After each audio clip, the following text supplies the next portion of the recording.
Qarzdorning haj va umraga berishning hukmi. Savol. Assalomu alaykum. Mening qarzlarim bor. Bu yil umraga berib kelay degan arzuyim bor.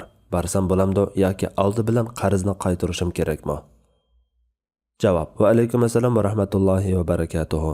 Barliq hamd sanolar Janobi Allohga bo'lsin. Durud va salomlar payg'ambarimizga, u zotning oila tavobatlarga, ashablarga va u zotga toki qiyomatgacha ergashganlarga bo'lsin.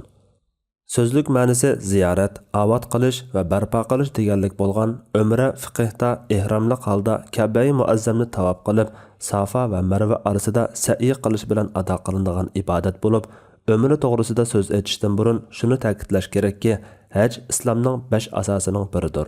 Alloh taolaning berishga qodir bo'la olgan kishilarning Alloh uchun Baytullohga berishi ularga farz qilindi degan oyatdagi qodir bo'lish shartiga asosan haj o'zining zarur ehtiyojlaridan eshingan holda berib kelishning chiqimlariga va qaytib kelib bo'lguncha bola-chaqalariga yetkudek xarajatga chiqina oladigan kishiga yo'l tinch aman bo'lsa ondan farzdir. Umu umrida bir qatim. Shunga hajni niyat qilguncha qarzlarni to'lab bo'lgan bo'lishi, shundaqla yuqorqi shartlarga to'shadigan bo'lishi kerak. Hatto Imom Abu Yusufning yurtiga qaytib kelgandan keyin bir oy yetkudek xarajati bo'lishi kerak deganligi naql qilingan. Darvaqa hajdan qaytib birer oygacha ziyorat qiladigan urug' tuqqan al-jamoatlarning oyga o'zilmaslik degandek ishlar bilan mashg'ul bo'lib qoladi-da, hunar kasb yoki xizmatini joyida qilib bo'lmaydi. Demak, qarzdan eshnolmagan kishi o'z pulida haj qila olmaydi. Hajga to'salg'u bo'ladigan qarz deganda nuqul boshqalardan o'tni olgan qarzli ko'zda tutilmaydi, balki har turli naqnisi qarz, to'lam, shundaqla umum fikrlarning haqqi bo'limish, zakot, nazar, fidya, kafarat va hokozlarni mushu doiraga kiradi. Demak, qarzdor kishining qarzini to'lab bo'lmoqcha hajga berishi farz emas. Naqnisi qarz, ijtimoiy farovonlikning taqozosi, fiqir miskinlarning haqqiga chetiladigan zakotni ado qilmay turib, ahli oilasini haddidan ziyoda qisib, jon jahli bilan hajga markazlashgan kishining haji barchadan behojat haqda aloqa kerak emas. Bu ahvolda kishining qilgan haji o'z iqtisodi bilan emas, boshqalarning haqqi badaliga qilingan haj bo'ladi-da, iqtisodiy jihatdan qurbi yetish shartini hozirlamagan bo'ladi. Hatto qo'lidagi iqtisodni qarzni to'lashdan iborat farzga sarf qilmay, o'ziga farz bo'lmagan hajga sarf qilganligi qarz egillarining shundaqla bola-chaqalarining haqqini kechiktirayotganligi va orqaga so'raganligi tufayli gunohkor bo'ladi. Hajga bormoqchi bo'lgan kishining vaqti to'shib qolgan qarz bo'lsa, birovning haqqi chetilganlik sababli qarz egasining qarzini talab qilib, qarzdorni safardan to'xtatib qo'yish haqqi bo'ladi. Agar kishining qo'l ilgida ma'lum moddiy mulk bo'lsa-mu, o'zi va bola-chaqalari ehtiyojli turuqliq faqatla haj uchun setib o'tishi to'g'ri emas. Ammo ehtiyojidan ortiq mol-mulk bo'lsa, u kishi farz hajning iqtisodiy shartini hozirlagan hisoblanadi-da, bularni darhol naqd pulga aylantirib hajga menishi vojibdir.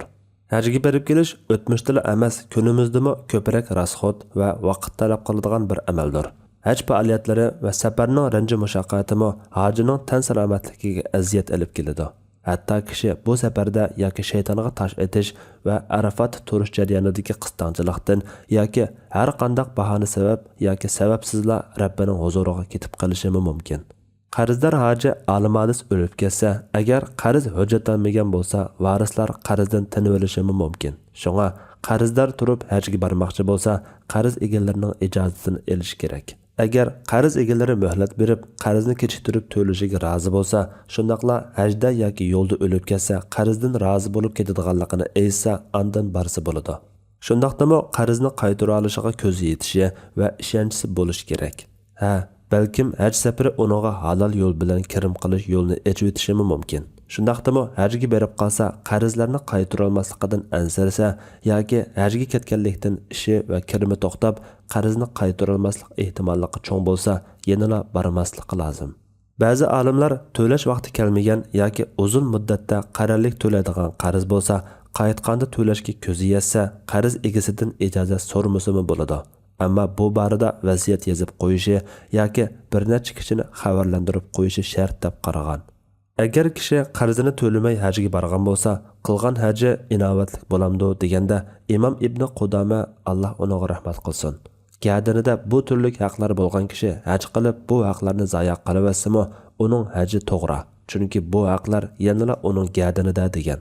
Lekin bu kishiga aslida haj farz bo'lmay turib qilgan o'sha bu inovatlik haji farz hajga hisob bo'lib, gadinidan farz haj saqit bo'lamdi deganda buni jazm qilish ba'zi mushkuldir. Chunki olimlar bu xil ahvollarda birdek qarashga kelolmagan. Masalan, midirlayolmas bo'lib yetib qolgan bemor uchun biri haj qilib qo'ygan bo'lsa, u bemor sallamaza saqayib ketsa, u kishi hajga berish kerakmi? Yashanib qolgan yoki saqaymas deb qaralgan bemor kishi Ramazonda ro'za tutmay fidya bergandan keyin ro'za tuta oladigan holatga kelib qolsa, qazosini tutish kerakmi degandek masalalarda ikki xil qarash mavjud. Shunga mumkin qadar keyin iqtisodiy jihatdan qurbi yetganda farz hajni ado qilish kerak. Xalqimizda haj qilsalar qul haqidan xolos bo'lib, anadan tug'ilma bo'lib ketadi deydigan gap bor. Bu asossiz gap. Chunki Allohning haqqi kengchilik asosida, qul haqqi da'talash asosida degan fiqhiy qoida bo'yicha banda har qancha gunohkor bo'lsa-mu, Allohga sherik keltirmagan bo'lsa-la, ixlos bilan layoqatli haj qilsa, Alloh taologa qilgan gunohlardan farq bo'lgani bilan qul haqqidan faqat uni egisiga ado qilish yoki haq egisini rozi qilish bilan xolos bo'ladi. Alloh taolo hech nimaga muhtoj bo'lmag'achqa o'zining sop haqqini bandalariga mehribonligidan abu qilib etadi. Shunga qasr namoz, tayammum qatorliq kengchiliklar Allohning sop haqlarida ko'p bo'ladi. Hajning qarzlarga qodir bo'lish sharti hozirlanmaganlikdan farz bo'lmasligimi shu jumladandir. Lekin banda ojiz, muhtoj bo'lg'uchidir. Shunga bandalar ara haqda ko'pincha ahvolda haqdar apu qilib etmaydi. Qo'lida yetarli iqtisodi bor ayol mahrami bilan hajga bora oladigan imkoniyati bo'lsa, eri qarzdor tursimi hajga berish kerak. Chunki u ayolning hajga qurbi yetadi. Erining qarzini to'lash ixtiyoriy yordam qatoridagi nafli bo'lib, farz haj buning oldida turadi. Hajga berish uchun qarz elishmi olimlarning birdek ijmosi bilan farz emas. Chunki qurbi yetish hajning farz bo'lishining shartidir. Farz bo'lish uchun shart qilingan narsani qo'lga keltirish farz emas. Bu borada umumiy qoida shuki, pul mol asosida qilingan har qanday ibodatda pul molning ilkida bo'lishiga qariladi. Pul molni ilkiga kirgizish talab qilinmaydi. Undaq bo'ladigan hajga qurbi yetmagan kishidan haj uchun qarz elish talab qilinmaydi. Faqir miskinlarning haqqiga chetiladigan zakot masalasidami qo'lida zakot bergudek nisob, zakot berish boylik o'lchamiga yetgan pul mol yo'q bo'lsa, nisobga yetgudek pul mol qarz elib turib zakot berishi kerak bo'lmaganidek, hajgami qarz elib turib berishi kerak emas. Ammo buning uchun qarz berib turadiganlar bo'lsa, bu qarzni keyin to'lay oladigan imkoniyati bo'lsa, yuqorida shart qilingandek qarzni hujjatlab yoki vasiyat qilib bersa joiz deb qaragan olimlar bor bo'lsa-mu, eng to'g'risi qarz elib turib hajga bormaslikdir. Chunki Alloh farz qilmagandan keyin keyincha qaytara olmaslik ehtimolligi bor qarzni gadiniga yuklab olmagani tuzuk. Qaytarishda kechiksa yuzi sarg'aydi.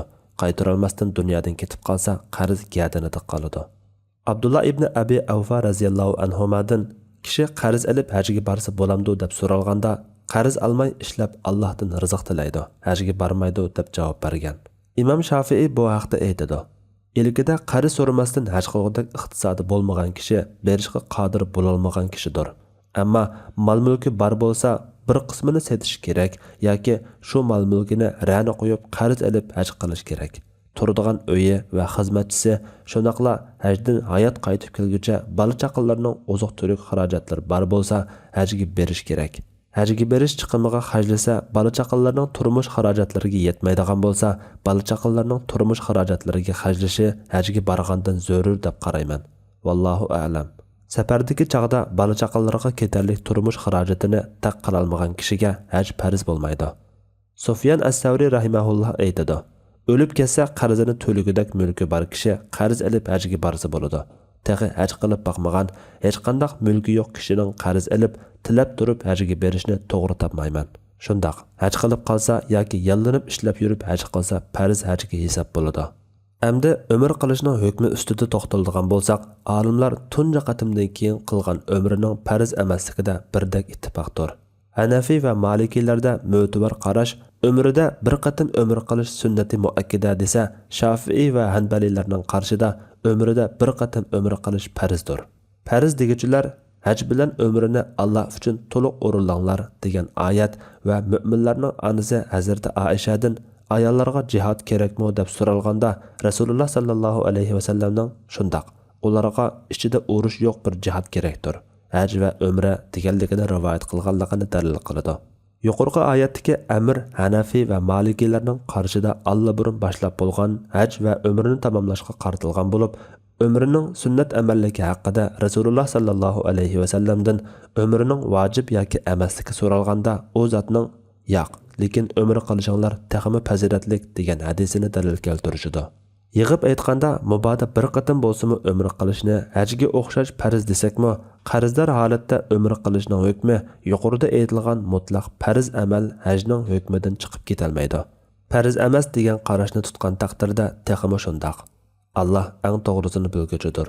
Fatvoda Doktor Abdul Aziz rahmatulloh. Fatvolar majmuasi 3-tom.